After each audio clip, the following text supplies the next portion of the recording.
তাহলে আমরা জোরে বলবো না, আল্লাহ শুকরিয়া আদায় করবো না? আল্লাহ শুকরিয়া আদায় করা দরকার। আল্লাহ তাআলা অসীম দয়া,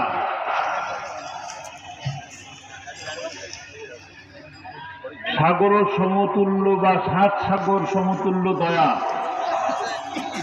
যে দয়ার কারণে আমরা আজকে স্বস্তির নিঃশ্বাস ফেলছি, নাকি ভালো আছি? বলি আলহামদুলিল্লাহ, আলহামদুলিল্লাহ, আলহামদুলিল্লাহ। আল্লাহ তুমি আমাদের এই শুকরগুজারকে কবুল করে নাও। আমরা এরকম পরিবেশ বজায় রাখতে চাই, ভালো একটি পরিবেশ। এখন কি মারামারি আছে নাকি? হানাহানি আছে? অহেতুক মামলা আছে? জেল আছে? রিমান্ড আছে? কিছুই নাই? আছে তো দেখি। সরকার নাই, এখন কেউ কেউ জেলে যাচ্ছে না? আছে, জেল আছে নাকি? আমাকারু আমাকারুল্লাহ আল্লাহু খায়রুল মাকিরিন। ষড়যন্ত্রকারীরা ষড়যন্ত্র করে, আর শ্রেষ্ঠ পরিকল্পনাকারীকে? আমরা একটু জোরে বলি, আর একটু জোরে বলি, আল্লাহ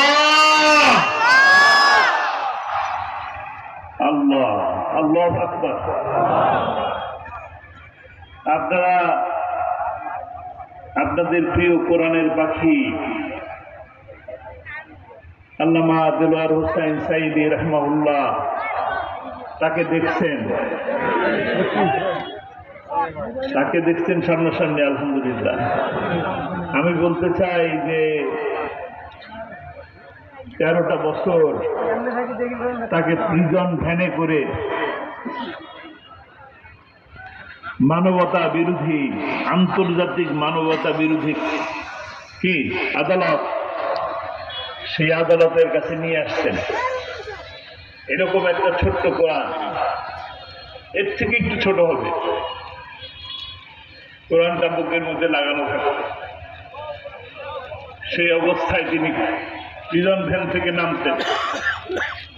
আর এখন দেখি না, এখন দেখি যারা ওই সময় এই লোককে, এই কোরআনের পাখিকে যারা সেই সময় প্রিজন ভ্যান থেকে নামতেন, তখন যারা হাসতেন, এখন তারা দোয়া চান। প্রিজন ভ্যান থেকে নামেন, হাত উঁচু করে দোয়া চান। দেখছেন এই দৃশ্য?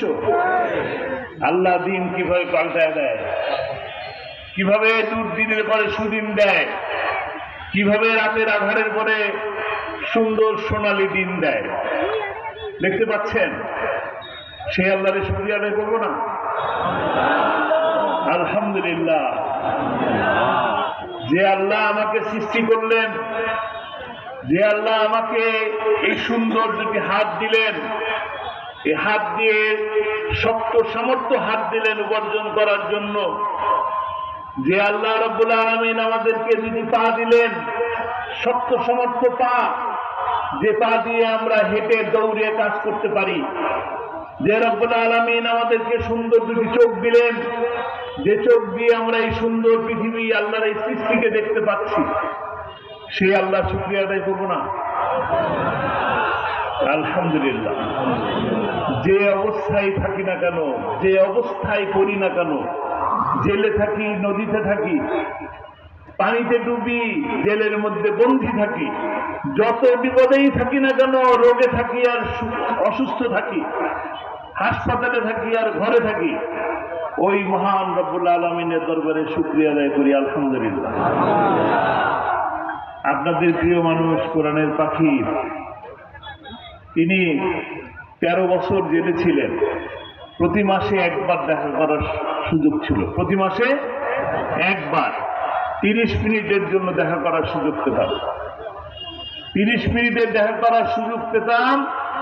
সকালে রওনা হতাম 7:30 8টার সময়, পৌঁছতে পৌঁছতে 10টা 10:30 বেজে যেত কাশিমপুরে। কাশিমপুর জেলখানায় পৌঁছতে পৌঁছতে 2.5 ঘন্টা। 2.5 ঘন্টা পর আবেদন দিতাম, আমরা এসে পৌঁছেছি। আমাদেরকে দেখার সুযোগ দিন, জেল সুপারকে লিখতাম। তারপরে ওই রোদের মধ্যে, ওই বৃষ্টির মধ্যে, ওই শীতের মধ্যে 2-2.5 ঘন্টা আমার বৃদ্ধা মাকে নিয়ে এখানে সেখানে দাঁড়িয়ে থাকতে হতো।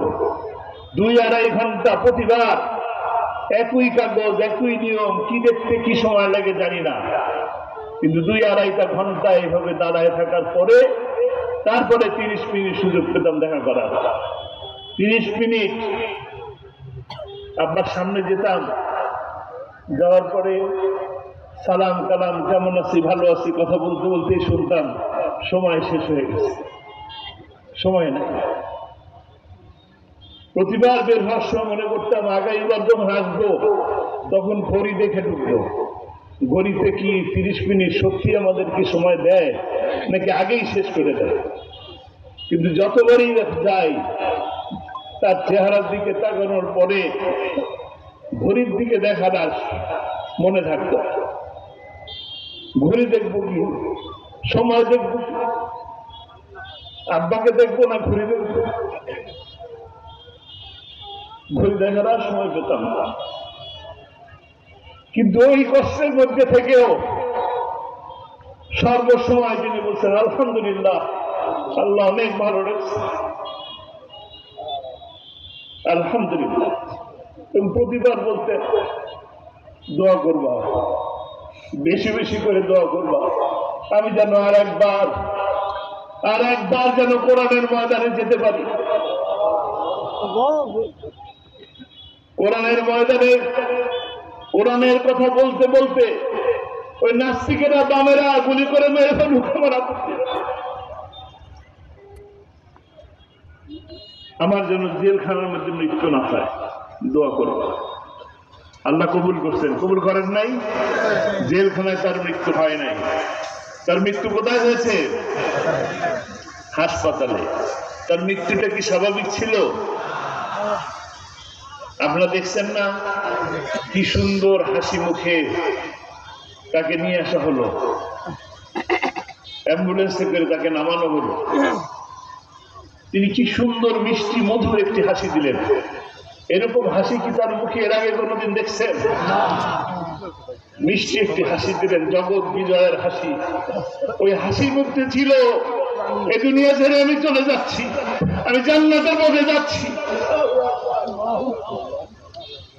ওই হাসির মধ্যে ছিল এই জালিমেরা, এই নাস্তিকেরা, এই জুলুমবাজেরা আমাকে যতই কষ্ট দিয়েছ আমি এক ফোঁটা কষ্ট পাই না। আবার সমস্ত কিছু ত্যাগ ছিল আল্লাহর জন্য, ওই হাসির মধ্যে ছিল কিনা? আমরা সেই হাসির মধ্যে দেখেছি। আপনাদের সকলের জন্য কি সুন্দর করে একটা সালাম দিয়েছে, জোরে সালাম দিয়েছেন, আসসালামু আলাইকুম, তোমরা কেমন আছো? আবার কেউ একজন জিজ্ঞেস করলেন আপনি কেমন আছেন, কোনো কষ্ট হলো কি? তিনি বললেন আলহামদুলিল্লাহ, অনেক ভালো আছে। যারা সাথে ছিলেন তাদেরকে দেখিয়ে বললেন এরা আমার অনেক খেয়াল রাখছে, অনেক ভালো আছে। সেই মানুষটাকে হাসপাতালের মধ্যে নিয়ে যাওয়া হলো। পরিবারের আমার ভাইয়েরা,